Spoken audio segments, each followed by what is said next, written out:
Buckle up, because Jeremy Clarkson has just thrown what might be the most savage political grenade of 2025, and it's aimed squarely at Chancellor Rachel Reeves. The man who turned farming into must-watch telly has essentially handed over the keys to diddly squat farm to the woman he's been publicly feuding with for months. But here's the twist, he's not actually giving her anything. He's predicting she'll take it. And in classic Clarkson style, he's done it with just enough wit, sarcasm, and perfectly timed outrage to set Westminster and every muddy field in Britain buzzing with speculation, laughter, and maybe a little dread. Welcome to British politics, Clarkson style, a place where agricultural policy garnishes every conversation and the only thing more unpredictable than the weather is the rhetoric. Today, we're diving into Clarkson's latest literary bombshell, a Times column that's left journalists in a froth and farmers either cackling or crying into their wellies. But beneath the headlines, there's a serious undercurrent. What's really happening to the British countryside, and why does it matter so much now? Let's rewind. Just a few years ago, Jeremy Clarkson was the last person you'd expect to see at a farmers' protest. The man who once couldn't figure out which way to turn a spanner, let alone plough a field, has become the unlikely poster boy for British farming. His Amazon series, Clarkson's Farm, turned him into a sort of anti-hero for rural Britain, exposing the daily grind, bureaucratic headaches, and relentless uncertainty that comes with life on the land. Meanwhile, Rachel Reeves, armed with economic policies and a calculator that, according to Clarkson, only works in reverse, has been making decisions that have farmers across the country reaching for their pitchforks, and not for harvesting. It's like watching a slow-motion collision between a combine harvester and a government spreadsheet, and frankly, we're all here for it. Since Labour's return to government, Clarkson hasn't exactly been sending Reeves Christmas cards. We've seen him at protests in London, standing shoulder to shoulder with actual farmers, wielding placards instead of steering wheels. The man's gone from horsepower to cow power, and if nothing else, it's one of the most unexpected character developments in recent British television. But here's where things get truly spicy. Clarkson hasn't just been grumbling into his morning tea about Reeves' budget decisions. He's gone full Top Gear review mode, except instead of supercars, he's dissecting economic policy. And his verdict? About as flattering as his opinion of a Peugeot in a thunderstorm. The budget that Reeves unveiled hit farmers like a meteorite hits dinosaurs, suddenly, and with extinction-level consequences. Grants slashed. Subsidies reimagined. Inheritance tax tweaks that threaten to turn family farms into housing estates or wind farms overnight. Clarkson, never one to shy away from controversy, went on record faster than his old Bugatti Veyron hitting top speed. And let's be honest, when a man who once drove through a shopping centre for entertainment starts lecturing you about economic responsibility, you might want to check your homework. The beauty of Clarkson's approach?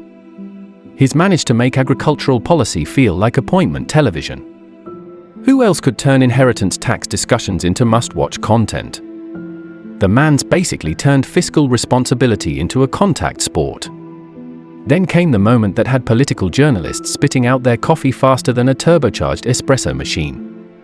In his latest Times column, our favourite reformed petrolhead dropped this absolute belter: within a decade, Rachel Reeves will own diddly squat farm, complete with houses and wind turbines. It's Nostradamus, but with more tractor references and significantly better hair. Let's unpack that prediction. Clarkson isn't just lobbing a casual insult. This is political commentary disguised as agricultural anxiety. He's saying that current government policies will eventually make it impossible for family farms like his to survive, leaving them ripe for the picking by developers and green energy companies. It's the rural equivalent of "I told you so," served with a side of existential dread and a garnish of "this is fine" memes. The genius of this statement? It's simultaneously a joke, a warning, and a political manifesto, all wrapped up in one perfectly crafted sentence. That's Pete Clarkson, making you laugh while simultaneously making you wonder, hang on, is he actually onto something? But here's the thing about Clarkson's seemingly throwaway comment: it's landed right in the middle of a genuine national conversation about land use, farming, sustainability, and the future of rural communities. While the country's having a chuckle at Jeremy's latest quip, there's a serious undercurrent that's got rural Britain genuinely worried. The man who once made a career out of going fast and turning left has, somehow, become a voice for agricultural concerns. It's like if Gordon Ramsay suddenly became an expert on international diplomacy, unexpected, but you'd probably still listen because the delivery would be too entertaining to ignore. And let's give credit where it's due, Clarkson's managed to keep farming in the public consciousness through pure entertainment value. When was the last time agricultural policy was this engaging? The man's turned muddy fields and stubborn sheep into compelling television, and now he's doing the same for political discourse. Strip away the comedy gold, and what we're really looking at is a fundamental disagreement about the future of the British countryside. Clarkson's prediction isn't just a punchline, it's a crystallization of rural fears about government policy, economic pressure, and the changing face of agriculture. Whether you think he's a prophetic genius or just a grumpy farmer with a platform, one thing's certain, Jeremy Clarkson has managed to distill complex policy debates into one perfectly quotable sentence. That's either brilliant political commentary or weapons-grade sarcasm, possibly both. So, what happens if Clarkson is right? Imagine the future he's painted: diddly squat farm, once a symbol of British resilience and rural tradition, turned into a patchwork of luxury homes and wind turbines, owned by the very politicians who once promised to protect it. For many, it's a nightmare scenario, a warning of what's to come if current trends continue. But for others, it's just another day in the endlessly absurd world of British politics, where nothing is too strange to become reality, and no one, least of all Jeremy Clarkson, can be counted out. Here's why this matters. The debate over diddly squat farm isn't really about one piece of land in Oxfordshire. It's about the future of rural Britain. Will the countryside become a playground for developers and energy companies, or will it remain the backbone of the nation's food supply and cultural identity? Clarkson, with his unique blend of humor and hard truth, has forced the issue into the national spotlight. Every joke at Reeves' expense, every punchline about wind turbines and housing estates is really a question: who gets to decide what happens to Britain's fields? So, there you have it. Jeremy Clarkson has, once again, thrown a political grenade into the heart of Westminster, and we're all just waiting to see if his crystal ball farming predictions come true. Is he a modern-day oracle with a tractor license, or just stirring the pot because he's bored between filming?